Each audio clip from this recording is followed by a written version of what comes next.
Hi guys ఇప్పుడే Srinivasa Mangapuram Prasad MX లో 8 AM షోకి వెళ్ళొచ్చిన. ఇంకా మూవీ ఎట్లా ఉందని మాట్లాడుకుంటే మూవీ స్టార్ట్ అయింది, టైటిల్స్ పడ్డాయి. టైటిల్స్ నాకు పిచ్చి పిచ్చి నచ్చేసినాయి. వెంటనే ఒక సీన్ వస్తే చాలా ఇంట్రెస్టింగ్ సీన్ ఉంది. ఈ సీన్ ఆ టైటిల్ ఇవన్నీ చూసి సినిమా బ్లాక్ బస్టర్ ఏమో అనుకున్నా, లైక్ స్టార్టింగ్ 10 minutes చూసి అంతే. అక్కడికే నా కోరిక ఆగిపోయింది, అక్కడికే నా డిజైర్ ఆగిపోయింది. అండి ఆ 10 నిమిషాలు పక్కన పెడితే మిగతా సినిమా మొత్తం ఎక్కడంటే ఎక్కడ కూడా ఎంగేజ్ చేయలేదు. ఎంత ఫ్రస్ట్రేషన్ వచ్చిందంటే లాస్ట్ ఒక 20 minutes సినిమా చూడలేదు.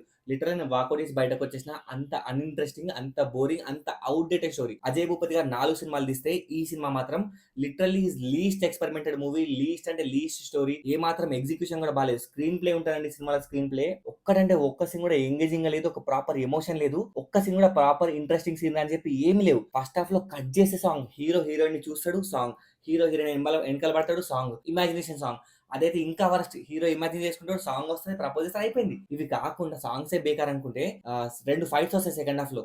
ఆ ఫైట్స్ కి ముందు వచ్చే లీడ్స్ ఎంత అవుట్డేటెడ్ ఉంటాయంటే ఒక 20 years బ్యాక్ నుంచి వాడుతున్న లీడ్స్.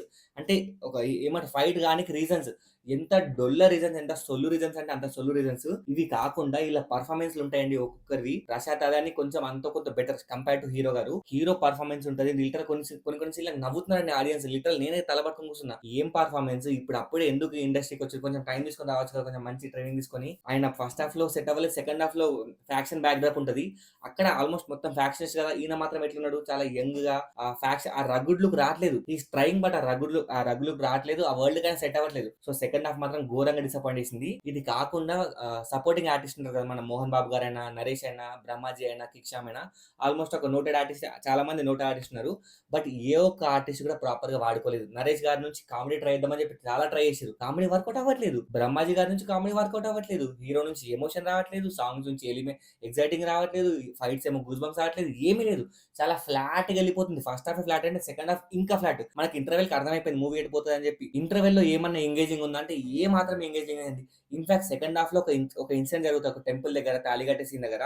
ఆ సీన్ చూసినాక మనకు ఫస్ట్ హాఫ్ ఒకసారి మెమరైజ్ చేసుకుంటే, ఒరే నువ్వు ఫస్ట్ హాఫ్ లో హీరోయిన్ చూసి ఎందుకు సాంగ్ పాడుకున్నావురా, నువ్వు చూసింది ఫస్ట్ టైం కాదు కదా, ఆల్రెడీ నీకు ఒక పాస్ట్ ఉంది కదా, మళ్ళీ ఎందుకు కదా ఫస్ట్ టైం చూసినట్టు నువ్వు ఆ సాంగ్ వేసుకుంటావు, నాకు అర్థం కావట్లేదు. ఇన్ఫాక్ట్ నువ్వు అక్కడ యూ షుడ్ ఫీల్ సాడ్ కదా, నువ్వు పెయిన్ ఫీల్ అవ్వాలి కదా ఆ అమ్మాయి నా సిచ్యువేషన్ లో చూసి. బట్ నువ్వేంటి హ్యాపీగా సాంగ్ వేసుకుంటున్నావు టెంపుల్ లో. చెప్తున్నా బ్లండర్, లిటిల్ గా బ్లండర్ అండి. ఏదో ఏమంటారు మూవీ స్టార్ట్ అయింది, ఒక ఇంట్రడక్షన్ సాంగ్ లెక్క పెట్టుకున్నారు కానీ బ్లండర్ సీన్ అదైతే. ఈ మధ్య కొంచెం కొంచెంగా టీఎఫ్ఐ రికవర్ అవుతుంది. ఆల్మోస్ట్ ఒక 3-4 months తర్వాత మా ఇంటి బంగారం అని చెప్పి, లెనిన్ అని చెప్పి, రావు బహదూర్ అని చెప్పి, మొన్న వచ్చిన చెన్నై లవ్ స్టోరీ అని చెప్పి టీఎఫ్ఐ కొంచెం కొంచెం రికవర్ అవుతుంటే, ఈ సినిమా మాత్రం ఆల్మోస్ట్ టీఎఫ్ఐ ఒక 20 years బ్యాక్ నెట్టేసింది. ఇవన్నీ పక్కన పెడితే హీరోకి హీరోయిన్ మధ్య కెమిస్ట్రీ ఏ మాత్రం వర్కౌట్ అవ్వట్లేదు. మధ్య ప్రాపర్ పేర్ లాగా అనిపించలేదు. మోహన్ బాబు గారికి మన జయకృష్ణకి ఇద్దరి మధ్య ఒక ప్రాపర్ సీన్ అంటే ఒక్క ప్రాపర్ సీన్ లేదు. టేబుల్ పైన కూర్చొని మాట్లాడుకుంటా ఉంటారు, అయిపోయింది. అంటే అంత అంత గ్రేట్ యాక్టర్ పక్కన పెట్టుకుని ఒక మంచి సీన్ రాసుకోలేకపోయారు అజయ్ భూపతి గారు. మీరు రెడీ టు ఫేస్ చాలా గట్టి క్రిటిసిజం ఫేస్ చేస్తారు, చాలా గట్టి నెగటివిటీ ఫేస్ చేస్తారు. యా ఇది గైస్ నాకైతే మూవీ ఏ మాత్రం అంటే ఏ మాత్రం నచ్చలేదు. ఎంతో కొంచెం బాగుందంటే ఒక 2 సాంగ్స్ బాగున్నాయి, అక్కడక్కడ బీజిఎం బాగా వర్కౌట్ అయింది. జీవి ప్రకాష్ బీజిఎం బాగానే సపోర్ట్ చేసిండు. బట్ ఫైట్స్ గానీ, సాంగ్స్ గానీ, ఎమోషన్ లేకుండా మూవీ తీస్తే ఏం వర్కౌట్ అయితది? ఎమోషన్ గానీ, screenplay, outdated screenplay, అన్నన్ని సాంగ్స్ ఎందుకు మనకి?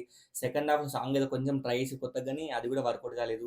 సో ఇట్లా ఏ ఒక్క ఎలిమెంట్ కూడా మనల్ని ప్రాపర్ అంటే ప్రాపర్‌గా ఎంగేజ్ చేయదు. కొన్ని సీన్స్ అయితే ఇంక లేచి వెళ్ళిపోదాం అనిపిస్తుంది యాక్టింగ్ పర్ఫార్మెన్స్‌కి, ఆ సీన్ రైటింగ్‌కి. సో నేనైతే లాస్ట్ 20 minutes మూవీ చూడలేదు. నాకు చూసే ఇంట్రెస్ట్ కూడా లేదు. బికాజ్ స్టార్టింగ్ నుంచి ఒక 2 గంటలు అంతా సోది చూసినాక లాస్ట్ 20 minutes చూస్తే ఎంత, చూడకపోతే ఎంత? ఈ 2 hours బాగుండి లాస్ట్‌లో బాలేదంటే ఒక అర్థం ఉంది. కానీ 2 hours బాలేకుండా లాస్ట్‌లో ఎంత బాగుంటే నాకెందుకు? సో ఇది గైస్ నేను మాత్రం చాలా డిసప్పాయింట్ అయిపోయినా. నాకు మాత్రం మూవీ నచ్చలేదు. ఇది మీ ఇష్టం. మీకు నచ్చితే మీరు ఎళ్లి చూసుకోండి. But this is my opinion. నేను నా డబ్బులు, నా టైం ఇన్వెస్ట్ చేసి మూవీకెళ్ళినా నాకు నచ్చలేదు. మీకు నచ్చొచ్చు, నాకు సంబంధం లేదు. నాకు మాత్రం నచ్చలేదు. నా ఒపీనియన్ నా ఛానెల్‌లో చెప్పుకుంటున్నా. సబ్స్క్రైబ్ నా వీడియోస్, నా ఛానెల్ నచ్చితే మాత్రం డూ సబ్స్క్రైబ్ టు మూవీ మంచి. జిందాబాద్.